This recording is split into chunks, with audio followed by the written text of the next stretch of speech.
falla en el cierre del tubo neural.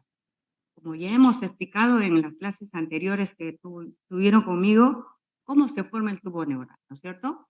Son defectos que afectan a la estructura del sistema músculo-esquelético, a la piel, a, a las vértebras, en el caso de que sea una alteración de médula, o al cráneo cuando se trata de un encefalocele, por ejemplo, ¿no? La piel, los músculos, la vértebra, etcétera, y incluido el sistema nervioso, ¿no? Estos defectos incluyen a una gran, amplia gama de manifestaciones clínicas distintas de gravedad que van desde la espina bífida oculta, en la cual no hay síntomas, hasta a la anencefalia, ¿no? No hay encéfalo, ¿no? Depende de la etapa del desarrollo embrionario que se haya visto alterada y suele estar asociado a otros síndromes. Seguimos definiendo. Ocurren durante la embriogénesis temprana, en las primeras semanas, ¿no? La mayor parte son consecuencias de cierre anormal de los pliegues neurales en el curso de la tercera y cuarta semana del desarrollo. O sea, cuando la mamá no se ha dado cuenta que todavía está embarazada, ¿no? O se está dando cuenta recién. Es de origen multifactorial y poligenético. Su diagnóstico debería hacerse en la etapa intrauterina con una ecografía intrauterina, ¿no? La prevalencia va a variar entre diferentes etnias y regiones. Las diferencias étnicas reportadas en diversos estudios obedecen a las diferencias en el estatus económico y el acceso y al acceso limitado a los servicios de salud. Entonces, quería recapitular con la embriología del sistema nervioso, en la cual tenemos el ectodermo, ¿no? A ver, vamos a buscar la enteroláceo, ¿no? Acá tenemos el ectodermo, ¿no? Se forma la placa neural. La placa neural va a formar el tubo neural, ¿no? Se va a formar el tubo neural entre la tercera y cuarta semana de vida fetal. Y va a haber un neuroporo rostral, en la cual, si no se cierra, porque tiene que cerrarse el neuroporo rostral, va a haber una patología que se llama anencefalia, encefalocele, etc. Y si no se cierra el neuroporo caudal, que debería cerrarse, entonces va a haber la espina bífida, ¿no? Y las otras anomalías que conlleva esta espina bífida. Entonces, cuando vemos en nuestro desarrollo del sistema nervioso, vamos a ver que va a producirse esto entre la gastrulación y la neurulación, ¿no? En la neurulación es el cierre del tubo neural. Bien precoz, ¿no es cierto? Entonces, la clasificación de estas malformaciones, vamos a ver que se trate de encéfalo, ¿no? Y ahí está la cranioraquisquisis, la anencefalia, el encefalocele, la iniencefalia, ¿no? Y que se trate de la columna vertebral, en la cual tenemos la espina bífida oculta, el disrafismo cerrado, ¿no? El meningocele y el mielo meningocele. Entonces, de todas estas patologías vamos a hablar ahora. Y acá seguimos con la clasificación, ¿no? Vamos a ver si son los defectos abiertos del tubo neural, en la cual el tubo neural se expone hacia el exterior, ¿no? Y existe salida de líquido cefalorraquídeo. Cuando el defecto es cerrado, entonces no hay líquido cefalorraquídeo, está cubierto por la piel, pero el defecto existe, ¿no es cierto? Respecto a la localización, que ya lo hemos visto, a nivel de cerebro y a nivel de médula espinal, ¿no? Vamos a empezar por lo más sencillo, que es la espina bífida oculta. Él es el extremo más leve del espectro de esta espina bífida. Falta la fusión de los arcos de una o más vértebras, esa es la falla, ¿no? Está cubierto por piel y por lo general no comprende el tejido nervioso subyacente. Es más frecuente en las regiones lumbar inferior y sacra, entre L4 y S1, y se encuentra en un 5 a 10% de la población normal. Ya podemos evaluar a un niño que está portando espina bífida y uno ni siquiera está enterado, ¿no? Y ya por algún examen que, que le hacen, por ejemplo, un traumatismo, encuentran que había espina bífida, ¿no? Podría ser un hallazgo. Cuando se asocian a malformaciones subyacentes de la médula espinal, se designa como disrafismo espinal oculto, que incluyen quistes dermoides, epidermoides, quistes entéricos, lipoma, lumbosacros, la diastematomelia y el síndrome de médula anclar. Entonces, se puede asociar también con estos síndromes, ¿no? Entonces, acá vamos a ver, acá está la malformación, ¿no? Incluso vamos a ver que en la piel tenemos signos indirectos, ¿no? Como este mechón de pelitos que tiene esta niña, ¿no? En la piel vamos a tener algunos signos que nos van a indicar que podría tener una espina bífida. Acá les he puesto todas las formas que uno puede encontrar en la piel de un niño con, con una espina bífida, ¿no? Podemos, podemos ver estas lesiones, ¿no? Con unas vellosidades por ahí, con un incremento de la coloración de la piel. Podemos ver este tumor, ¿no? Es un proceso tumoral en esa zona. También podemos ver lesiones en la piel, ¿no? Lesiones en la piel. Y estos pequeños eh, tumorcitos, ¿no? Pequeños tumorcitos que nos va a indicar que puede haber una espina bífida. Y también unos huequitos que está justo en la línea media, ¿no? Está justo en la línea media y terminando la columna vertebral. Entonces, cuando vemos estos orificios, que son ciegos, en realidad son ciegos, o sea, no atraviesa nada, encontramos una fosita, en esta fosita nos indica que podría haber una espina bífida a ese nivel, ¿no? ¿Y qué hacemos si encontramos eso en un neonato? Hacemos una ecografía de partes blandas con la que vamos a hacer el diagnóstico de espina bífida.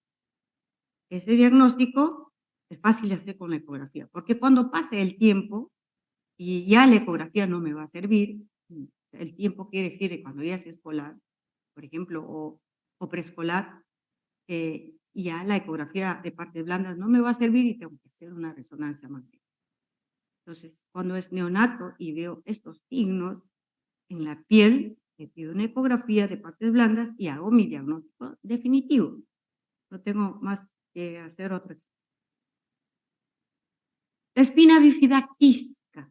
La espina bífida quística es estas protuberancias que tienen acá, ¿no? Acá también tenemos la espina. Otro ejemplo.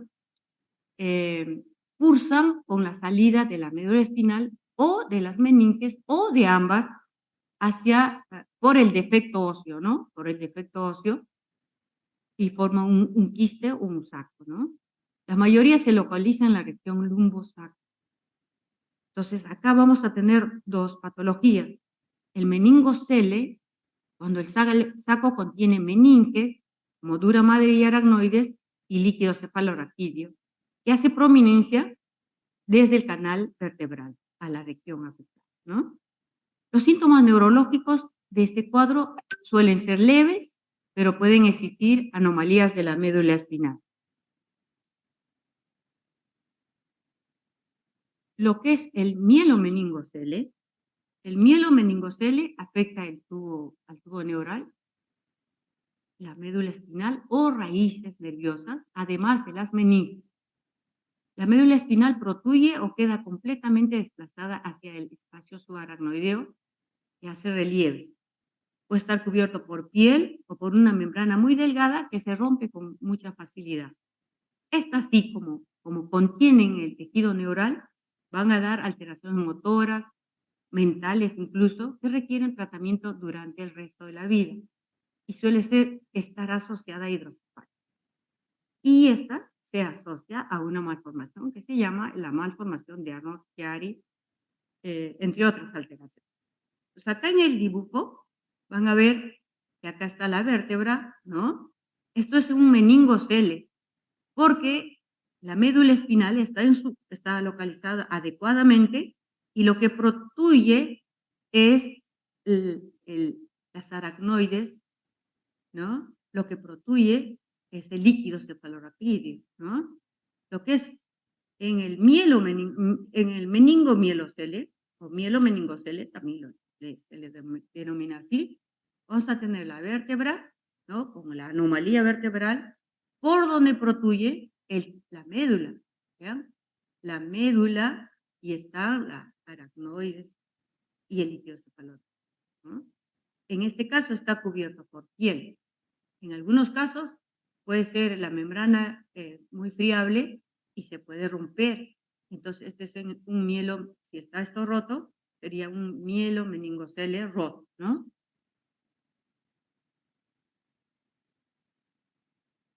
Y cuando tenemos un mielo meningocele, hay que estar atentos de que el niño no haga hidrocefalia, porque miren, el 80 al 90% de niños nacidos con este defecto de tubo neural grave suele acompañarse de hidrocefalia.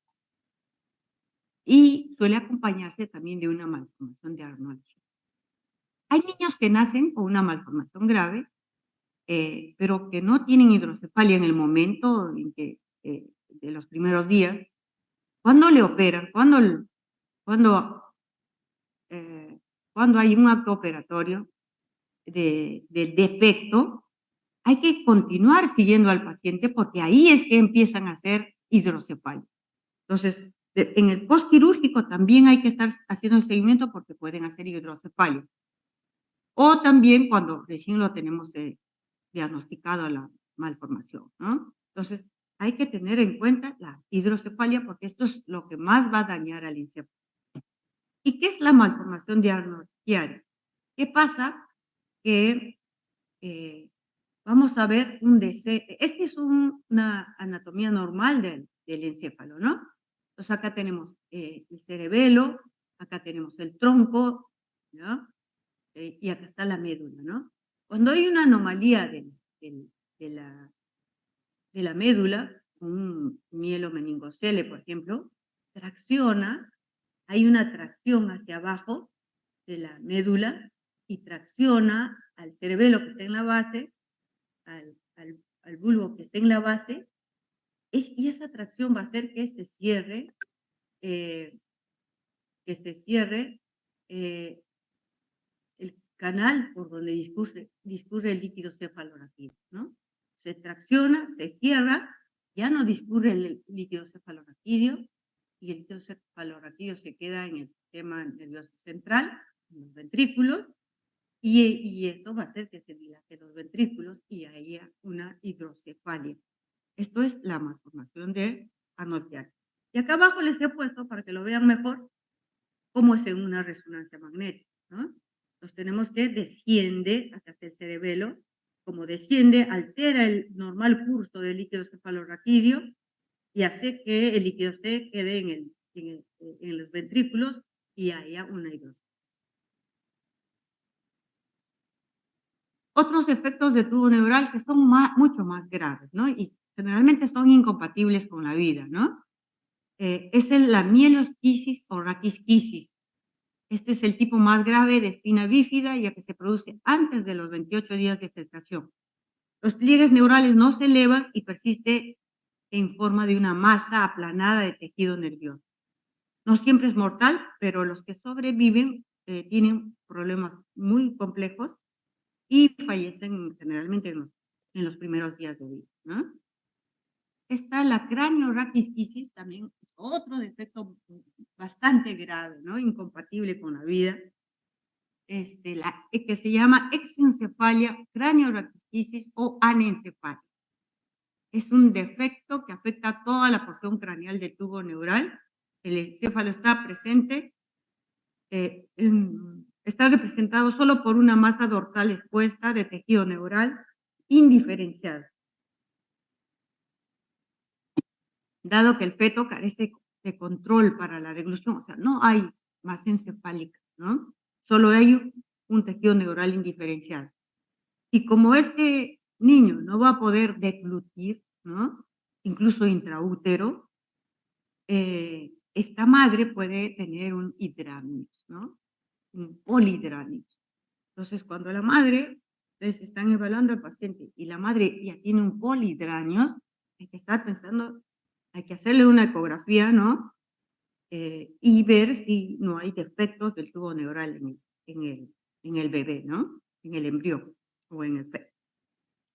Los embriones anencefálicos suelen sobrevivir hasta estadios avanzados de la vida intrauterina y pueden llegar incluso a término, pero mueren a las pocas horas, ¿no? Incluso cuando nacen nosotros ya no hacemos nada por el niño, ¿no?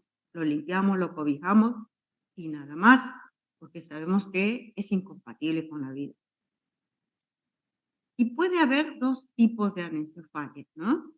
La merocrania es un defecto pequeño es un defecto, en la cual la cámara craneal está cubierta de de un pequeño, ah, eh, tumoración, ¿no? El cerebro vasculoso, indiferenciado. Y la holocrania, donde el cerebro está totalmente ausente, ¿no? Acá no hay. Y este niñito ya es grandecito, ¿no? Mire, este niño ha ha podido, estar con vida por quizás de repente varios meses, ¿no? Entonces es holocrania y esta es merocrania. La iniencefalia es una falta de una adecuada diferenciación del cierre del tubo neural en las regiones occipitales. Y vamos a ver que este defecto va a hacer que la cabeza esté pegado con la espalda, ¿no? Está pegado con la espalda, no hay cuello.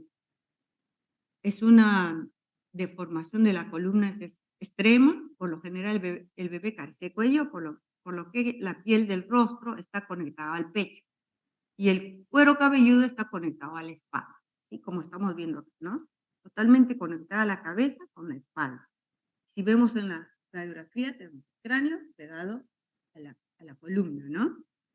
Esto se va a asociar con otras malformaciones como paladar hendido, defectos cardiovasculares, anencefalia, malformaciones intestinales, etc. Los niños pueden nacer, ¿no? Pero sobreviven apenas horas. Ahora vamos a pasar a los defectos de la osificación craneal. Entonces, estas malformaciones son causadas por defectos de la osificación y la que resulta más comprometida es la porción escamosa del occipital, que puede faltar por completo o parcialmente. Y acá se produce el meningocele, ¿no? Meningocele cuando el orificio del hueso craneal es pequeño y solo sobresalen las meninges. Y meningoencefalocele cuando la apertura es más grande y se asocia a protección del tejido cerebral. Igualito que en médula, ¿no? Uno está asociado con tejido neural y el otro está solamente de meninge, ¿cierto? Estos se van a asociar a trastornos neurológicos y a las circunstancias mecánicas que puede producir una hidrocefalia. También estos pueden hacer hidrocefalia, ¿no? Miren, el bebé, acá está, tiene tiene un meningoencefalocele occipital, lo ven acá en la tumoración, ¿no? Cuando le hacemos la tomografía, encontramos acá, ¿no? Acá tenemos el quiste, el meningocele, con un poco de tejido neuronal, ¿no? Entonces, este sería meningoencefalocele. El encefalocele, el que estamos viendo, es mucho más frecuente en el occipital, ¿cierto? Del 75 a 80%. Después viene el frontal, después viene el parietal. Y acá vamos a ver cómo nace el niño. El niño nace con la tumoración a nivel occipital, puede ser parietal, la tumoración a nivel parietal, naso etmoidal. Hemos tenido un caso hace poco en neuropediatría, no, en pediatría, hospitalizado en pediatría, y que tenía problemas respiratorios altos, y eso se complicaba con una neumonía. Pero no tenía masa mayor, ¿no? Tenía el encéfalo-C no protruía tanto. Entonces, por eso que no había un diagnóstico rápido, porque si ya tenemos el tumor aquí, sí, pues no hacemos el diagnóstico. Y encontraron que había una encéfalo-C a nivel nasoetmoidal, pero dentro del óseo, ¿no? Dentro del que comunicaba hueso y por la parte ósea hacia la nariz se comunicaba. Y este es un encéfalo-C frontal, ¿no? Les he traído imágenes de que son pinturas realmente realmente para que no sea tan horrible, ¿no? ¿Cuáles son las manifestaciones clínicas? Son variadas, ¿no? De acuerdo a donde se ubique el encéfalo, ¿no? Por ejemplo, este es lo que les decía, ¿no? Nasoetmoidal, este es grande, ¿no? Inmenso, pero puede haber unos pequeñitos que uno no hace el diagnóstico, no lo puede observar, ¿no? Solamente con imágenes. Este es de este paciente, ¿no? Esto lo vemos mayor, acá grande, ¿no? El encefalocele. Entonces, estos niños pueden tener microcefalia, este caso especialmente alteraciones visuales, puede haber crisis convulsiva, puede haber retraso mental, manifestaciones nasales y auditivas, deformidades faciales, meningitis recurrente. Este es el caso de ese paciente, ¿no? Que tenía una solución de continuidad con fosas nasales y entonces había meningitis recurrente, ¿no? Infecciones de vías aéreas superiores con dificultad para respirar, déficit de pares craneales y espasticidad, ¿no? Es muy variado su manifestación. Va a depender mucho de dónde se localice esta anomalía. ¿Cuáles son las causas de estas anomalías, no? Van a haber causas genéticas, y lo que se ha visto es que existe un mayor número de fetos femeninos afectados en relación a fetos masculinos. Hay un riesgo mayor de recurrencia en linajes maternos que paternos. Hay mayor proporción de consanguinidad entre los padres de hijos afectados por este defecto. Hay un riesgo de recurrencia de defecto del tubo neural después del nacimiento y aumenta tras los hijos afectados, pues el 10%. Entonces, cuando ya una madre ha tenido un niño con un defecto del tubo neural, hay que tener mucha precaución en prevenir, ¿no? Precaución en prevención. Eh, y si tiene 2 niños, es peor, ¿no? 2 niños ya, pues, el dentista debe darle una orientación genética a esa mamá, ¿no? Además que hay varios síndromes que cursan con defecto del tubo neural, como el síndrome de Meckel-Gruber, como la trisomía 13, como la trisomía 18, etc. Ahora, las otras causas, como las medioambientales, son aquellas infecciones intrauterinas como la rubiola y toxoplasmosis, la edad materna en madres muy jóvenes, menores de 18 años, y muy mayores, ¿no? Muy mayores, mayores de 35. Peor si tiene más de 40, ¿no es cierto? El riesgo aumenta. Algunos estudios sugieren que los defectos de tubo neural en estos ha producido abortos espontáneos, que son más comunes, y los fetos que han encontrado han sido fetos femeninos, ¿no?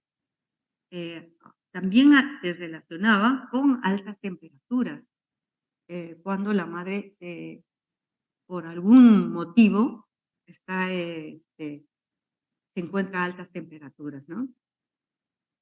Eh, en madres con diabetes dependiente de insulina, cuando hay consumo de ácido retinoico, cuando hay consumo de insulina, ah, cuando tienen hiperglicemia, hipertermia, hipotermia, concentraciones altas de vitamina A, mujeres que reciben anticonvulsivantes, como el ácido valproico y derivados, cuando la madre consume cigarrillos o alcohol y hay obesidad materna. O sea, hay multifactorial, ¿no? Lo que hemos dicho es multifactorial y poligenético, ¿no? Con con varios genes que están comprometidos.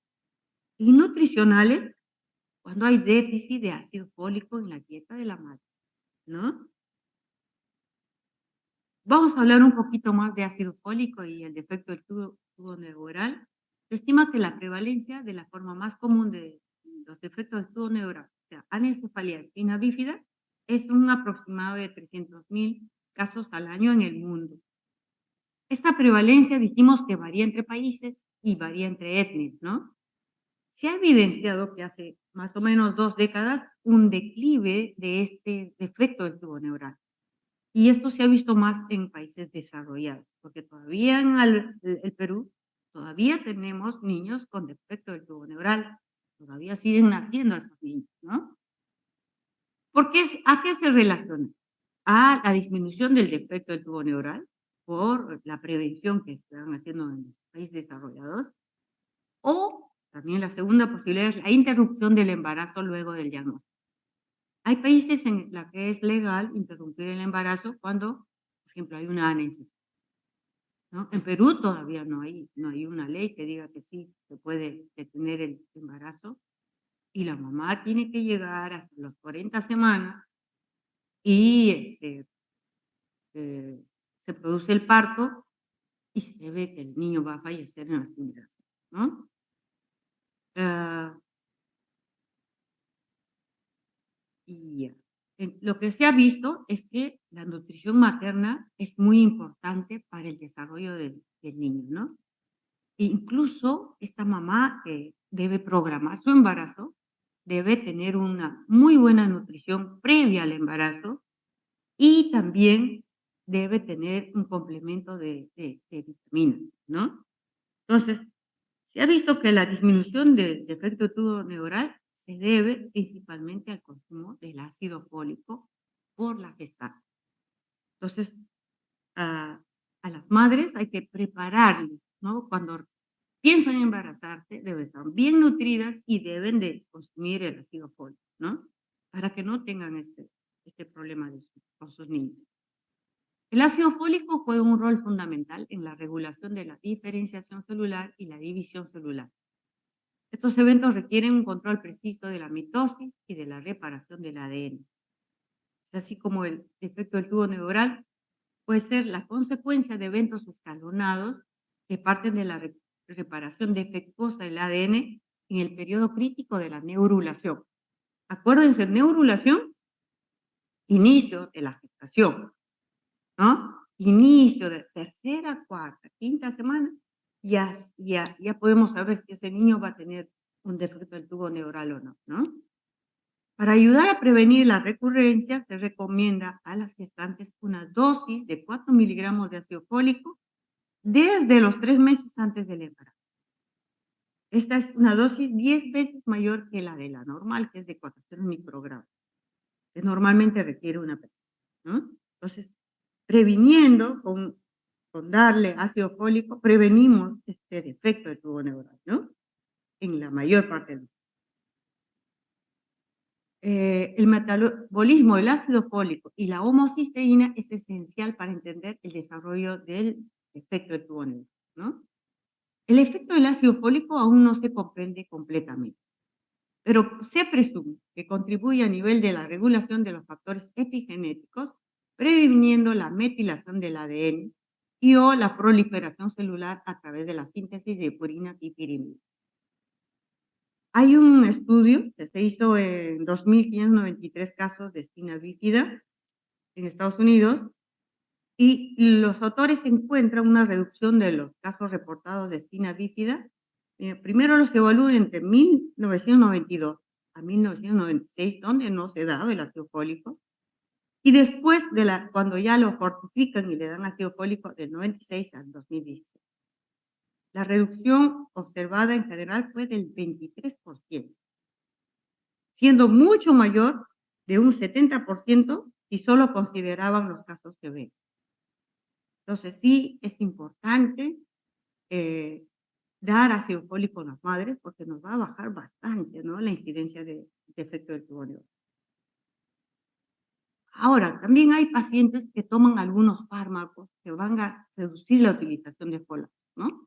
Por ejemplo, las madres epilépticas que toman fenobarbital, que toman fenitoína, que toman methotrexate, por ejemplo, las madres que tienen una neoplasia, ¿no? La piremetamina, el trimethoprim, la aspirina. Miren, hay fármacos que reducen la utilización de folatos, como también el alcohol. Por eso que en la primera clase que hicimos sobre neurodesarrollo, vimos que el síndrome de alcohol fetal, ¿no? Y ese síndrome de alcohol fetal también incluye malformaciones del sistema nervioso central, como la espina bífida o el encefalocele, ¿no? Entonces, el diagnóstico vamos a hacerlo una vez que se ha producido el defecto, ¿no? Pero lo podemos hacer el diagnóstico prenatal. Esto se puede diagnosticar por un ultrasonido de alta resolución que se detecta visualmente, ¿no? A las 18 semanas ya tenemos el diagnóstico. Si necesitamos mejorar la imagen, le hacemos una resonancia magnética de encéfalo. No, de encéfalo y de médula intrauterinamente, ¿no? También podemos hacer la medición de en sangre de alfa-fetoproteínas entre las 16 y 18 semanas de embarazo. Un estudio genético le podemos hacer, una acetilcolinesterasa, etcétera, ¿no? Lo ideal es primero hacer el diagnóstico por imágenes y después ya pedimos la amniocentesis y el estudio de líquido, ¿no? Entonces, es muy, si uno hace el diagnóstico, ¿no? Y está definido el diagnóstico y es una anencefalia, por ejemplo, va a haber un asesoramiento eh, a la madre, ¿no? Para continuar con el embarazo o suspender el embarazo, ¿no? Después, cuando ya nace el niño, bueno, vamos a hacer su ecografía también, ¿no? Entonces vamos a hacerle exámenes de columna, de caderita, de tórax, etcétera. Una tomografía computarizada que nos va a ayudar bastante para hacer el diagnóstico e incluso podemos llegar a un estudio de resonancia magnética, ¿no? Para ver bien el tejido que está comprometido. También estos niños tienen problemas mm, urológicos, ¿no? Y hay que hacer un estudio urodinámico con ecografía de vías urinarias, de vejiga, miccional, postmiccional, etc. En realidad, estos pacientes los vamos a manejar entre varios especialistas, ¿no? El diagnóstico prenatal, como dijimos, hay que hacer ultrasonido, imágenes, ¿no? El primer trimestre, el 44% podemos hacer, en un 44% podemos hacer el diagnóstico con este examen. En el segundo trimestre, casi el 95%, ¿no?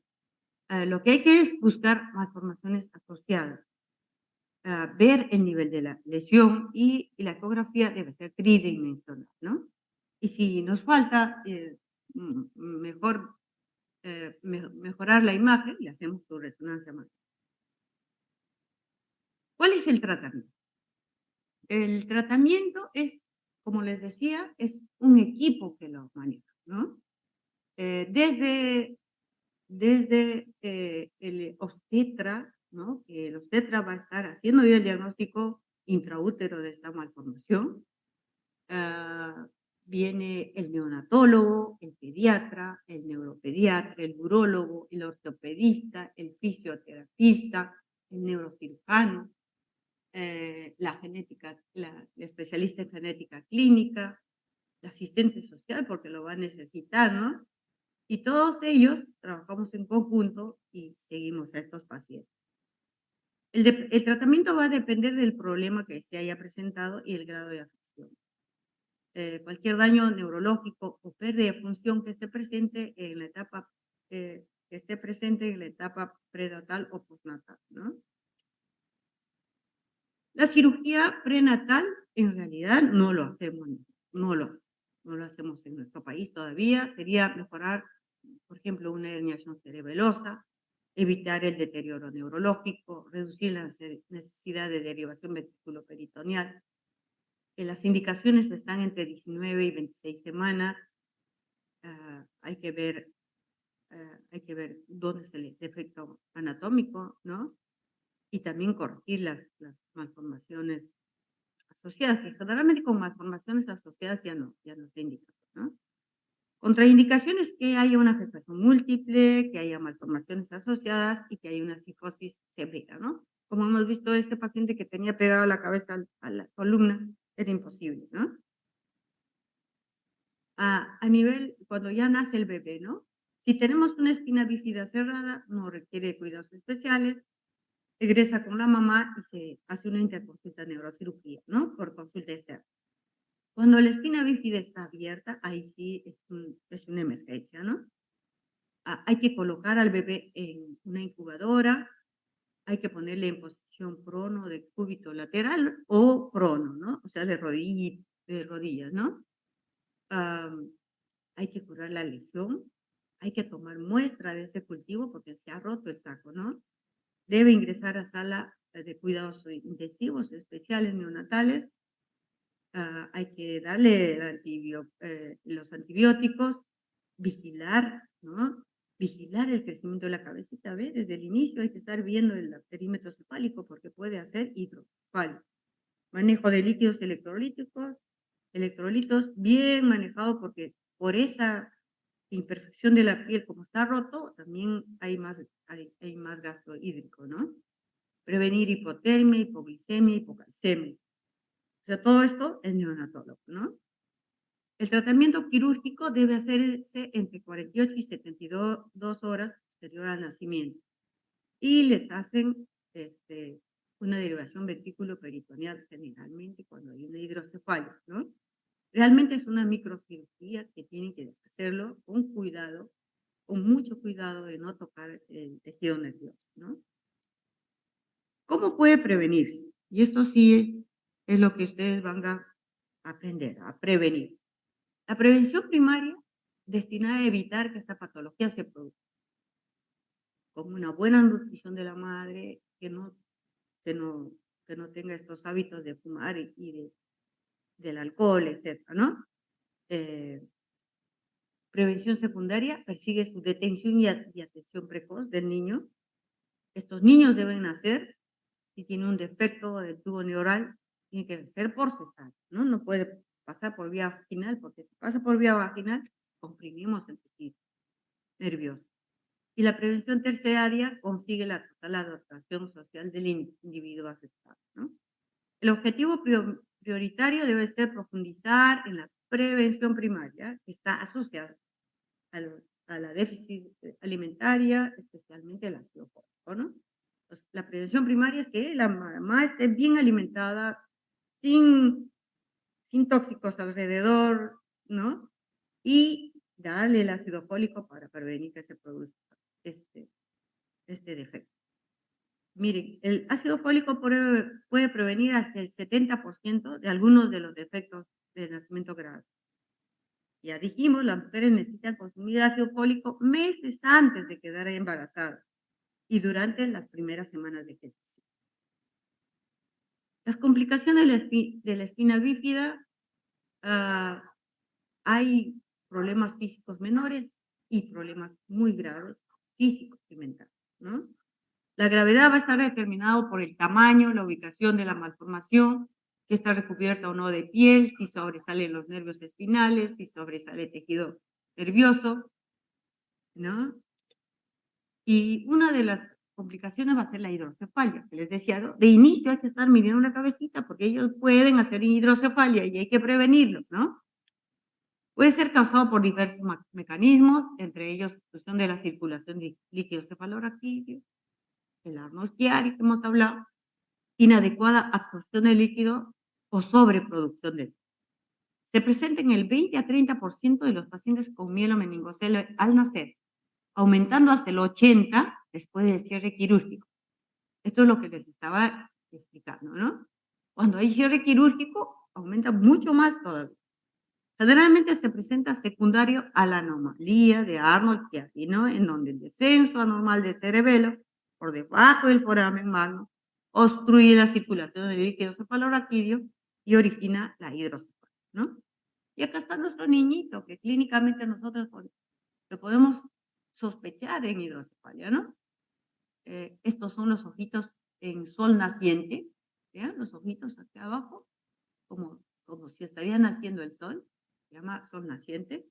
Y esta es la hidrocefalia que estamos viendo por tomografía, ¿no? Los ventrículos dilatados, ¿no? Simétricos y requiere una válvula, ¿no? Urgente una válvula. La médula anclada, que es el engrosamiento intradural del cilium, o sea, el final, ¿no? El acortamiento o la adhesión de la médula espinal y una limitación del movimiento de la médula. O sea, la médula se adhiere a la malformación y se acorta, ¿no? Se acorta y le impide su movimiento. Se presenta entre el 13 al 26% de los casos con mielomeningocele de tipo lipomatoso. Los síntomas son inespecíficos, siendo los más frecuentes alteraciones motoras o sensitivas, que generalmente comienzan en forma progresiva, ¿no? Alteraciones urológicas o anorrectales, dolor o exacerbación de los síntomas ya presentes, generalmente en los piecitos, ¿no? El diagnóstico se hace por resonancia. El tratamiento es quirúrgico, ¿no? También es talla corta. Cuando un niño con espina bífida no les crece, ya lo han operado, ya tiene su válvula ventrículo peritoneal, y este niñito no crece, hay que pensar en médula. Complicaciones, seguimos hablando de las complicaciones, la siringomielia, la diastematomielia, hidromelia, dolor neuropático, esto es frecuente, cuando hay compromiso de las raíces nerviosas, que sí va a haber compromiso, ¿no es cierto? Porque si hay una cirugía mayor en la médula espinal, con un defecto grave, pues sí va a haber, van a tocar los nervios periféricos y eso va a causar dolor neuropático, convulsiones, estenosis del canal lumbar, alteraciones cognitivas también. Entonces hay que estar atentos a todas estas complicaciones que va a tener un niño con espina bífida. El pronóstico, los bebés con anencefalia nacen muertos o viven únicamente unas horas, ¿no? Los bebés con encefalocele a veces también no sobreviven mucho tiempo y siempre tienen compromiso. Cuando se compromete el encéfalo, va a haber retardo mental, ¿no? Cuando se hace en contraste con un diagnóstico oportuno y un tratamiento agresivo, la mayoría de bebés con espina bífida sobreviven y pueden llevar una vida activa. El 70% tiene inteligencia normal, y no todos, ¿ah? Espina bífida, no todos, miren, un 30% tiene compromiso de la cognición. Con terapia física, un porcentaje alto podrá caminar, aunque siempre necesita de apoyo, de bastón, de muletas o de andador. El problema más común incluye debilidad muscular de las piernas, función anormal de la vejiga, de los intestinos, la hidrocefalia, las infecciones y problemas de aprendizaje y de sociabilización. O sea, sí trae todo un problema del niño y de la familia en estos casos, ¿no? Y bueno, eso es todo lo que les quería decir. Y antes de embarazarte, toma tu ácido fólico. Eso es lo más importante. Muy bien, ¿habrá alguna pregunta?